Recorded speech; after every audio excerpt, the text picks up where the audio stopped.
17 رمضان المبارک شب جمعہ تھی اور زمانہ تھا حضرت علی رضی اللہ تعالیٰ عنہ۔ آپ کی خلافت کو 5 سال کے قریب ہونے والے تھے، 4 سال 9 ماہ ہے۔ تو آپ گھر سے نکلے تو آپ نماز کے لیے اٹھاتے تھے لوگوں کو، الصلاۃ الصلاۃ الصلاۃ۔ جب مسجد کے دروازے میں داخل ہوئے تو وہاں خارجی عبد الرحمن بن ملجم چھپا ہوا تھا۔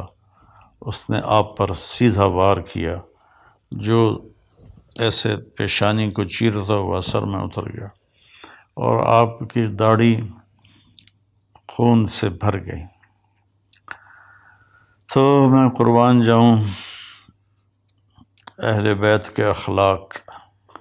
لوگوں نے جب اسے پکڑ لیا تو آپ نے فرمایا کہ احسنوا نزلہ، یہ مہمان ہے، اس کا اچھی طرح اکرام کرو، اور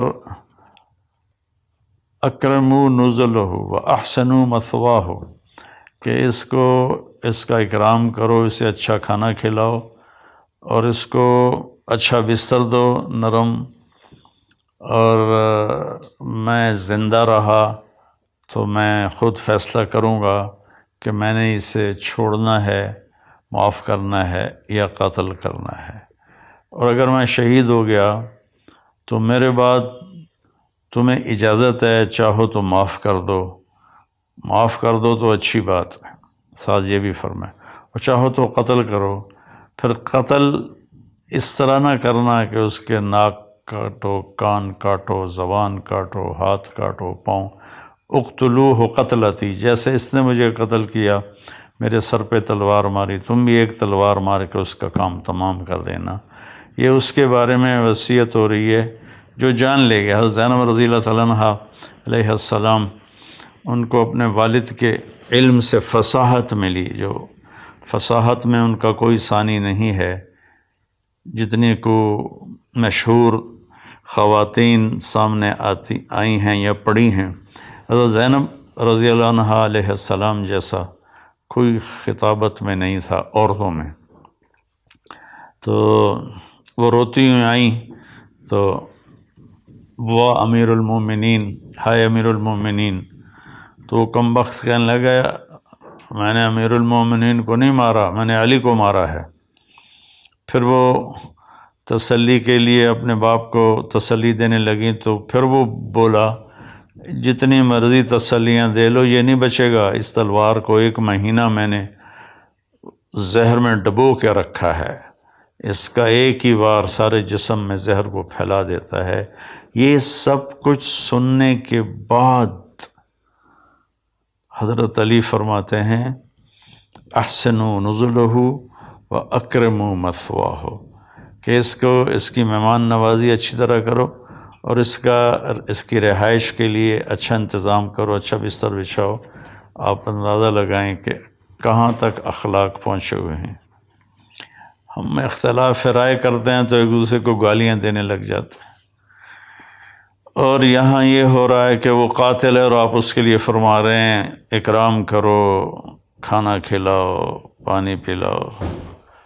میں زندہ رہا تو دیکھ لوں گا کیا کرنا ہے، میں شہید ہو گیا تو میری پہلی گزارش ہے کہ اسے معاف کر دینا، اور دوسری یہ ہے کہ مارنا ہو تو پھر بس ایک وار سے اس کی گردن اڑا دینا۔ یہ میں نے آپ کی وفات کا، شہادت کا واقعہ پہلے سنایا۔ اب اس میں کچھ اختلاف ہے تاریخی، جو گلدستہ اہل بیت ہم نے اللہ کے فضل سے کوشش کر کے تیار کی، اس میں 17 رمضان جمعہ کی صبح آپ کو سر میں زخم لگا، اور 2 دن کے بعد یعنی ہفتہ اور اتوار آپ شدت زخم کتاب نہ لاتے ہوئے آپ نے اتوار کی رات کو جام شہادت نوش کیا، اور پھر پیر کے دن آپ کی تدفین ہوئی، اور آپ کا جنازہ حضرت امام حسن رضی اللہ تعالیٰ عنہ نے پڑھایا اور آپ کو وہیں دار الامیر المومنین میں دفن کیا گیا۔ یہ تو مختصر آپ کی شہادت کا قصہ ہے۔ یہ سازش کیسے بنی؟ جنگ نہروان ہوئی خارجیوں کے ساتھ آپ کی، تو 3 خارجی، ایک یہ عبد الرحمن بن عوف، ایک مبرک بن عبداللہ التمیمی اور ایک عامر بن بکر التمیمی، یہ 3 اکٹھے ہوئے کہ نہروان میں جو ہمارے ساتھی قتل ہوئے ان کے بعد تو زندگی کا کوئی مزہ ہی نہیں ہے، اور یہ سارا فساد جو پھیلا ہوا ہے کیوں نہ اس کا کوئی تدارک کریں۔ تو ایک نے ابن ملجم نے کہا میں علی کو قتل کروں گا، مبرک بن عبداللہ نے کہا میں معاویہ کو قتل کروں گا، اور عمر بن بکر نے کہا کہ میں عامر بن عاص کو قتل کروں گا، رضی اللہ تعالیٰ عنہ و رضوا عنہ۔ تو باقی 2 کی زندگی لکھی ہوئی تھی، ایک ہی رات سب نے طے کی تھی 17 رمضان کی صبح۔ تو اس دن عمر بن عاص رضی اللہ تعالیٰ عنہ بیمار تھے، نماز پڑھانے نہیں آئے، تو ان کی جگہ جو آئے وہ مارے گئے، اور معاویہ رضی اللہ تعالیٰ عنہ پر اس نے وار کیا، تو آپ تھوڑا سا اپنی بیداری میں تھے، دائیں بائیں دیکھتے ہوئے، تو آپ نے اس کے وار کو خطا کر دیا، لیکن کمر مبارک پر تلوار کا زخم لگا، چونکہ تلوار زہر آلود، تینوں کی تلواریں زہر آلود تھیں، تو ان کو زخم تو بہت بڑا لگا، لیکن آہستہ آہستہ اللہ تعالیٰ نے ان کو شفا دے دی اور وہ محفوظ ہوئے۔ تو اس میں عبد الرحمن بن ملجم یہ ہے، یہ جب کوفے آیا تو کوفہ میں خارجی عورت دیکھی تو اس پہ یہ عاشق ہو گیا، اس سے کہا مجھ سے شادی کرو۔ اس نے کہا میری ایک شرط ہے کہ علی کو قتل کرو۔ وہ کہنے لگا میں تو آیا ہی اس کام سے ہوں، لیکن تو پہلے مجھ سے شادی کر لے۔ تو اس نے اس سے شادی کر لی، اور اس کے بعد وہ اپنی اسکیم بناتا رہا۔ حضرت علی رضی اللہ تعالیٰ عنہ کو ان کے ساتھیوں نے کہا یا رسول اللہ کہ یا امیر المومنین، عبد الرحمن بن ملجم آیا ہوا ہے کہ اس کی نیت اچھی نہیں لگتی، تو اجازت ہو تو ہم آپ کا پہرا دیں، آپ اس کو پکڑ لیں۔ آپ نے کہا پہرا تو آسمان والا دیتا ہے، حفاظت وہ کرتا ہے، اور اگر تم اسے پکڑ لو تو میں شہادت کیسے پاؤں گا؟ وہ بہت تنگ ہو گئے تھے اپنے ساتھیوں کی بے وفائیوں سے، اور اپنے داڑھی کو یوں پکڑ کے نا کہتے ارے تو کب رنگین ہوگی۔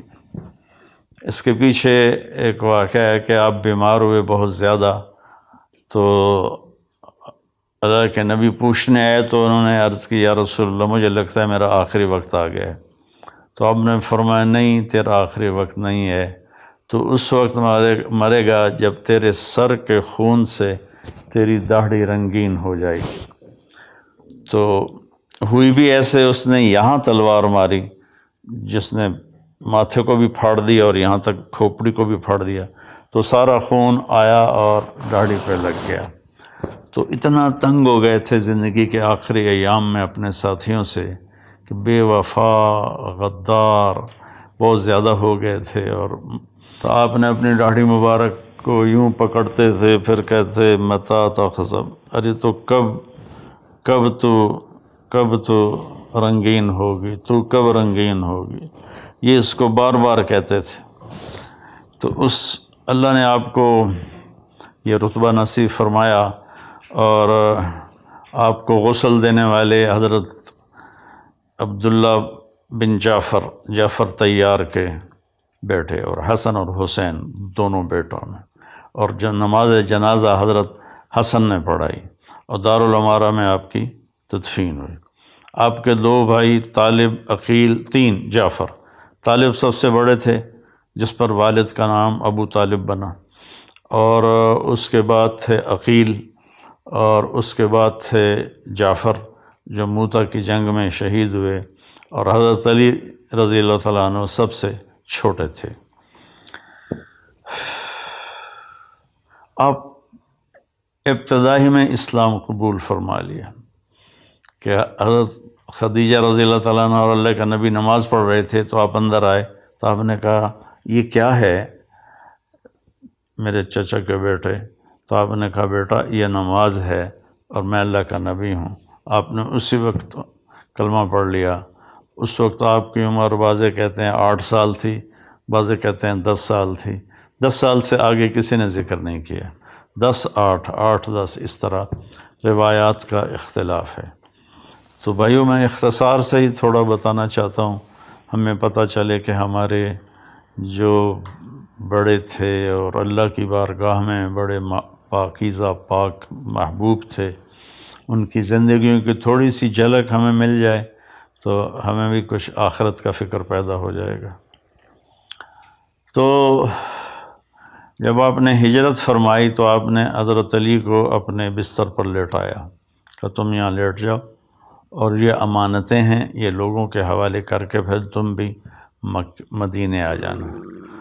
تو اس رات قریش مکہ نے آپ کو قتل کرنے کی سازش تیار کی تھی۔ آپ باہر نکلے اور مٹی اٹھا کے یوں پھینکی، وجعلنا من بین ایدیہم سدا ومن خلفہم سدا فغشیناہم فہم لا یبصرون، سورہ یاسین۔ ہم نے آگے بھی دیوار بنا دی، پیچھے بھی دیوار بنا دی، اور ان کو ہم نے اندھا کر دیا، وہ دیکھنے کے قابل نہ رہے اور آپ نکل گئے۔ تو شیطان نے نعرہ لگایا کہ تمہارا آدمی نکل گیا۔ تو انہوں نے ایسے گھر میں نظر دوڑائی تو صحن میں آپ سر پہ چادر اوڑھ کے لیٹے ہوئے تھے۔ ستمبر کا مہینہ تھا، گرمی ہوتی ہے، لیکن اپنے چہرے کو چھپانے کے لیے آپ نے اپنے اوپر چادر اوڑھی ہوئی تھی۔ اور صبح جب ہوئی اور آپ اٹھے تو قریش مکہ نے آپ کو پکڑ لیا اور مارنا شروع کیا کہ کدھر ہے محمد؟ آپ نے فرمایا میں تو تمہارے سامنے یہاں لیٹا ہوں، مجھے کیا پتا کدھر ہے؟ پھر انہوں نے ان کو حرم کے ایک ستون کے ساتھ باندھ دیا، پھر کچھ دیر بعد چھوڑ دیا۔ 3 دن میں آپ نے امانتیں واپس کیں، اور اس کے بعد آپ چھپتے چھپاتے جب مسجد قباء پہنچے، جہاں قباء کی وادی ہے، تو آپ کے پاؤں مبارک بالکل تر بتر ہو گئے تھے خون سے، کنکریاں چپ چپ، جوتا بھی نہیں تھا پاؤں میں، کنکریاں چپ چپ کے 7 راتوں اور 7 دن کا سفر ہے۔ تو آپ کے پاؤں کے زخم بہت تکلیف دینے لگے۔ تو جب آپ قباء پہنچے تو اللہ کے نبی نے فرمایا علی کو بلاؤ، کہا جی وہ تو چل ہی نہیں سکتے اب۔ پھر آپ خود تشریف لے گئے، ان کے پاؤں کو دیکھا تو آپ رونے لگے۔ پھر آپ نے ایسے اپنا لعاب نکالا اور یوں کر کے لگایا ایک پاؤں پر، اور پھر لعاب دوسرے پاؤں پر، تو ایک دم سارے زخم ٹھیک ہو گئے اور آپ اللہ کے فضل سے شفا یاب ہو گئے۔ جنگ بدر میں آپ نے کیا کیا کہ جب دشمن آمنے سامنے ہوئے تو عتبہ بن ربیعہ اور شیبہ بن ربیعہ اور ولید بن عتبہ، ایک ہی گھر کے 3 آدمی، عتبہ اور شیبہ دونوں بھائی، اور ولید عتبہ کا بیٹا اور عتبہ ربیعہ کا بیٹا، یہ نکلے جنگ میں کہ آیا ہے کوئی ہمارے مقابلے میں۔ تو اللہ کے نبی نے عوف رضی اللہ تعالیٰ عنہ اور معوذ رضی اللہ تعالیٰ عنہ اور حضرت عبداللہ بن رواحہ رضی اللہ تعالیٰ عنہ، ان تینوں کو بھیجا کہ آپ جاؤ اور ان کا مقابلہ کرو۔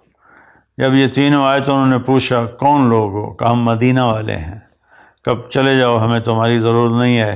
پھر کہا یا محمد اخرج الینا اکفاءنا، ہمارے قریشی ہماری طرف بھیجو، ہمارے قبیلے والے ہماری طرف بھیجو۔ اتنا ان پہ نشہ چڑھا ہوا تھا اپنی فتح کا۔ تو آپ نے فرمایا یا حمزہ قم، یا شیبہ قم، یا علی قم، کیونکہ علی چھوٹے تھے نا، حمزہ بھی چچا تھے، شیبہ بھی چچا تھے۔ تو آپ نے کہا قوموا لدینکم۔ تو یہ تینوں حضرات پیدل چلتے ہوئے آئے۔ تو عتبہ نے پوچھا کون ہو؟ آپ نے کہا میں حمزہ ہوں۔ بن عبد المطلب۔ کہا تم کون ہو؟ کہا میں شیبہ بن حارث۔ تم کون ہو؟ کہا میں علی بن ابی طالب۔ کہنے اب مقابلہ ٹھیک ہے۔ تو تینوں نے ایک دوسرے پر وار کیے۔ تو پہلے ہی وار میں حضرت علی نے ولید کو قتل کر دیا، حضرت حمزہ نے عتبہ کو قتل کر دیا۔ تو حضرت شیبہ ذرا عمر میں بڑے تھے تو ان کی ٹانگ کاٹ دی اس نے، شیبہ بن ربیعہ، شیبہ نہیں عبید، میں غلط کہہ رہا ہوں، عبید بن حارث۔ تو شیبہ تو دوسری طرف سے کافر، حمزہ، عبید، علی، ادھر عتبہ، شیبہ، یہ بن ربیعہ اور ولید بن عتبہ۔ تو شیبہ نے حضرت عبید کی ٹانگ کاٹ دی تو گر پڑے، تو دونوں نے اس کا بھی کام تمام کر دیا، اور ان کو اٹھا کر لائے تو آپ کے قدموں میں پڑھ کر کہنے لگے یا رسول اللہ میں شہید ہوں۔ آپ نے کہا بلا ونا علیک شاہد، بے شک تم شہید ہو اور میں اس پہ گواہ ہوں۔ تو جنگ بدر میں آپ کی شجاعت سب کے سامنے ہے۔